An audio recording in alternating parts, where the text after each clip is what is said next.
ರಾಮ ಮಂದಿರಕ್ಕೂ ಮುನ್ನವೇ ಕಿಡಿ ಹೊತ್ತಿಸಿದ್ದು ಹೇಗೆ? ಆಂಜನೇಯ ಸಿದ್ದರಾಮಯ್ಯ ರಾಮ ಅಲ್ಲ ರಾವಣ ಅಂದಿದ್ಯಾರು? ಅಯೋಧ್ಯೆಗೆ ಯಾರು ಹೋಗ್ತಾರೋ ಹೋಗ್ಲಿ, ಬಿಡ್ತಾರೋ ಬಿಡ್ಲಿ ಎಂದ ಸಿಎಂ. ರಾಮನ ಹೆಸರು ಇದ್ದವರಿಗೆಲ್ಲ ರಾಮನ ಗುಣ ಇಲ್ಲ ಅಂತ ಗುಡುಗು. ಇದೆಲ್ಲವನ್ನ ನೋಡೋಣ ಜಟಾಪಟಿ ನ್ಯೂಸ್ ಟಾಪ್ 9 ನಲ್ಲಿ. ರಾಮ ಮಂದಿರ ಉದ್ಘಾಟನೆಗೆ ಕರೆದಿರೋದು ಒಳ್ಳೆಯದೇ ಆಯ್ತಲ್ಲ.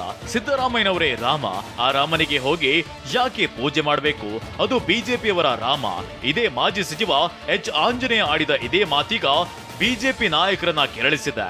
ರಾಮ ಮಂದಿರದಲ್ಲಿ ಜನವರಿ 22ರಂದು ನಡೆಯಲಿರೋ ಶ್ರೀರಾಮನ ಪ್ರಾಣ ಪ್ರತಿಷ್ಠಾಪನೆಯ ಆಮಂತ್ರಣ ವಿಚಾರವಾಗಿ ದೊಡ್ಡ ಜಟಾಪಟಿಯೇ ನಡೆದು ಹೋಗಿದೆ. ಒಳ್ಳೇದಾಯ್ತಲ್ಲ, ಅವರೇ ರಾಮ, ಸ್ವತಃ ಸಿದ್ದರಾಮಯ್ಯನೇ ರಾಮ. ಆ ರಾಮಗೆ ಹೋಗಿ ಯಾಕೆ ಪೂಜೆ ಮಾಡಬೇಕು? ಬಿಜೆಪಿ ರಾಮ ಅದು. ರಾಮ ಮಂದಿರ ಉದ್ಘಾಟನೆಗೆ ಇನ್ನು ಕೆಲವೇ ದಿನ ಬಾಕಿ ಇರುವಾಗಲೇ ರಾಮನ ಸುತ್ತ ರಾಜಕೀಯ ನಡೆಯುತ್ತಿದೆ. ಮಾಜಿ ಸಚಿವ ಆಂಜನೇಯ ಹೇಳಿಕೆಗೆ ಕೇಸರಿ ಕಲಿಗಳು ಕೆರಳಿ ಕೆಂಡವಾಗಿದ್ದಾರೆ. ಈ ಕುರಿತು ಪ್ರತಿಕ್ರಿಯಿಸಿರೋ ಕೇಂದ್ರ ಸಚಿವ ಪ್ರಹ್ಲಾದ್ ಜೋಶಿ, ಸಿದ್ದರಾಮಯ್ಯ ರಾಮ ಅಲ್ಲ ರಾವಣ ಅಂತ ವಾಗ್ದಾಳಿ ನಡೆಸಿದ್ದಾರೆ. ಹಿಂದೂ ವಾಜಪೇಯಿ ಹೇಳಿದ್ರೆ ನನ್ನೊಳಗ ಒಬ್ಬ ರಾಮ ಇದ್ದಾನಂತ ಹೇಳಿದ್ದಕ್ಕೆ ಅದೆಲ್ಲ ನಾನು ಉತ್ತರ ಹೇಳಿಕ್ಕೆ ಹೋಗೋದಿಲ್ಲ. ಈಗ ರಾಮ ಇದ್ದವ್ರು ಎಲ್ಲರೂ ರಾಮನಂತೆ ನಡ್ಕೊಳ್ಳೋದಿಲ್ಲ, ಇವರು ರಾವಣನಂತೆ ನಡ್ಕೋತಿದ್ದಾರೆ. ಅಯೋಧ್ಯೆಯಲ್ಲಿ ರಾಮ ಮಂದಿರ ಉದ್ಘಾಟನೆಗೆ ಆಹ್ವಾನ ನೀಡದಿರುವ ಕುರಿತು ಪ್ರತಿಕ್ರಿಯಿಸಿರುವ ಮುಖ್ಯಮಂತ್ರಿ ಸಿದ್ದರಾಮಯ್ಯ, ಮಂದಿರ ಉದ್ಘಾಟನೆಗೆ ಯಾರಿಗೆ ಆಹ್ವಾನ ಕೊಟ್ಟಿದ್ದಾರೋ ಬಿಟ್ಟಿದ್ದಾರೋ ನನಗೆ ಗೊತ್ತಿಲ್ಲ. ಯಾರು ಹೋಗ್ತಾರೋ ಹೋಗ್ಲಿ, ಬಿಡ್ತಾರೋ ಬಿಡ್ಲಿ ಎಂದಿದ್ದಾರೆ. ಯಾರು ಕೊಟ್ಟಿದ್ದಾರೋ ಯಾರಿಗೆ ಬಿಟ್ಟಿದ್ದಾರೋ ಗೊತ್ತಿಲ್ಲ.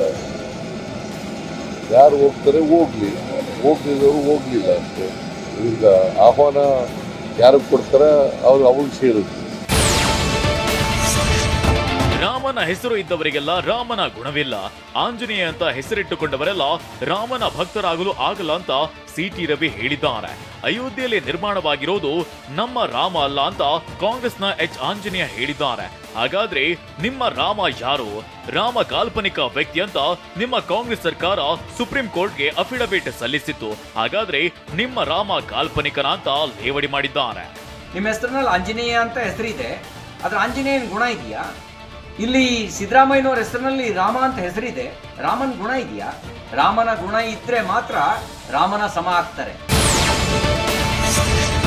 ನಮ್ಮ ರಾಮ ಮರ್ಯಾದೆ ಪುರುಷೋತ್ತಮ. ನಮ್ಮ ರಾಮನ ಪಟ್ಟಾಧಿಕಾರವಾಗಿ 7087 ವರ್ಷವಾಗಿದೆ. ಒಂದು ಮಾತು ಸ್ಪಷ್ಟ, ರಾಮ ಎಲ್ಲರಿಗೂ ಸೇರಿದವನು.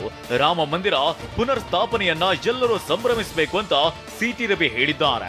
ಆಂಜನೇಯ ಅವರಿಗೆ ಅವರ ತಂದೆ ಹೆಸರಿಡುವಾಗ ರಾಮನ ಭಂಟ ಆಂಜನೇಯನನ್ನ ನೆನಪಿಸಿಕೊಂಡು ಹೆಸರಿಟ್ಟಿದ್ದಾರೆ.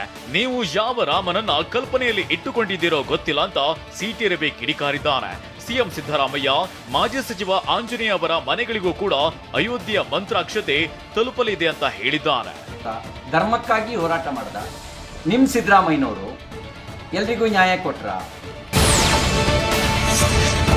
ಪುಲ್ವಾಮಾ ಆಯ್ತು, ಈಗ ರಾಮ ಮಂದಿರ ಹೆಸರಿನಲ್ಲಿ ಬಿಜೆಪಿಯವರು ರಾಜಕೀಯ ಮಾಡ್ತಿದ್ದಾರೆ ಅಂತ ಸಚಿವ ಎಂಬಿ ಪಾಟೀಲ್ ಟೀಕಿಸಿದ್ದಾರೆ. ಸಿದ್ದರಾಮಯ್ಯ ಹೆಸರಲ್ಲಿ ರಾಮನಿದ್ದಾನೆ, ಹಿಂದೂಗಳ ಹೆಸರಿನಲ್ಲಿ ರಾಜಕೀಯ ಮಾಡ್ತಿದ್ದಾರೆ. ಇವರ ಹಿಜಾಬ್ ಹಲಾಲ್ ಇತರೆ ಹಿಂದೂಗಳಿಗೂ ಬೇಕಾಗಿರಲಿಲ್ಲ ಅಂತ ಎಂಬಿ ಪಾಟೀಲ್ ಹೇಳಿದ್ದಾರೆ. ಬಾಲಕಟ್ ಆಯಿತು, ಈ ಸಲ ರಾಮನ ಹಿಡ್ಕೊಂಡು ಹೋಗಿ ಚುನಾವಣೆ ಗೆಲ್ಲಬೇಕು ಅಂಥೇಳಿ ಅವರ ಆಶಯ ಇರ್ಬೋದು. ನಾವು ಯಾವುದೇ ಹೊಟ್ಟೆ ಕಿಚ್ಚಿಕೊಡುವಂಥದ್ದಲ್ಲ. ನಾವು ರಾಮನನ್ನು ಗೌರವಿಸ್ತೀವಿ, ಇನ್ನಿತರ ಎಲ್ಲ ಶಿವನು ಗೌರವಿಸ್ತೀವಿ, ಎಲ್ಲರೂ ಗೌರವಿಸ್ತೀವಿ. ರಾಮ ಮಂದಿರ ಉದ್ಘಾಟನೆ ಕಾರ್ಯಕ್ರಮಕ್ಕೆ ಸಿಎಂಗೆ ಆಹ್ವಾನ ನೀಡದ ವಿಚಾರ ಕುರಿತು ಪ್ರತಿಕ್ರಿಯಿಸಿರುವ ಸಚಿವ ಕೆಎನ್ ರಾಜಣ್ಣ, ಬಿಜೆಪಿಯವರದೇ ಒಂದು ಅಜೆಂಡಾ ಇರ್ತದೆ. ಯಾರನ್ನ ಆಹ್ವಾನಿಸಬೇಕು, ಯಾರನ್ನ ಆಹ್ವಾನಿಸಬಾರದು ಇವೆಲ್ಲ ಇರುತ್ತೆ. ಬಿಜೆಪಿ ಅಜೆಂಡಾವನ್ನ ನಾವು ಯಾಕೆ ಪ್ರಶ್ನೆ ಮಾಡಲು ಹೋಗ್ಬೇಕು? ರಾಮ ಮಂದಿರಕ್ಕೆ ಹೋಗಿ ಪೂಜೆ ಮಾಡಿದ್ರೆ ಮಾತ್ರ ಆಶೀರ್ವಾದನ? ನಮ್ಮೂರಿನ ರಾಮನನ್ನ ಪೂಜೆ ಮಾಡಿದ್ರೆ ಆಶೀರ್ವಾದ ಮಾಡಲ್ವಾ? ದೇವರು ನಮ್ಮಲ್ಲಿ ನಿಮ್ಮಲ್ಲೂ ಇದ್ದಾನೆ, ಎಲ್ಲ ಜಾಗದಲ್ಲೂ ಇದ್ದಾನೆ ಅಂತ ಹೇಳಿದ್ದಾರೆ. ಬಿಜೆಪಿನವರು ಅವರದ್ದೇ ಒಂದು ಅಜೆಂಡಾ ಇರ್ತದೆ.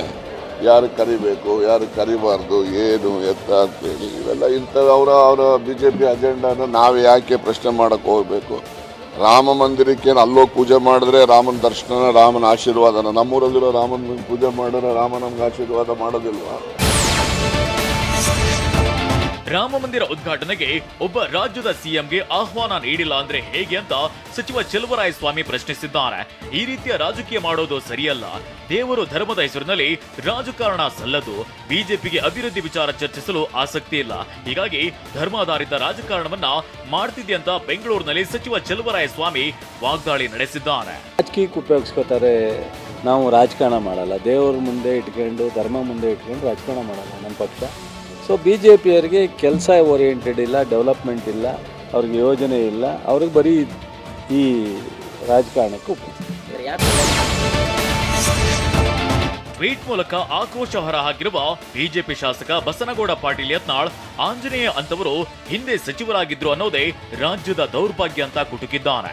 ಸಿಎಂ ಸಿದ್ದರಾಮಯ್ಯ ನಮ್ಮ ನಾಯಕರು, ಹೀಗಾಗಿ ರಾಮ ನಮ್ಮಲ್ಲಿ ಇದ್ದಾರೆ ಎಂದು ಹೇಳಿದ್ದಾರಷ್ಟೇ ಅಂತ ಸಚಿವ ವೆಂಕಟೇಶ್ ಸಮರ್ಥಿಸಿಕೊಂಡಿದ್ದಾರೆ.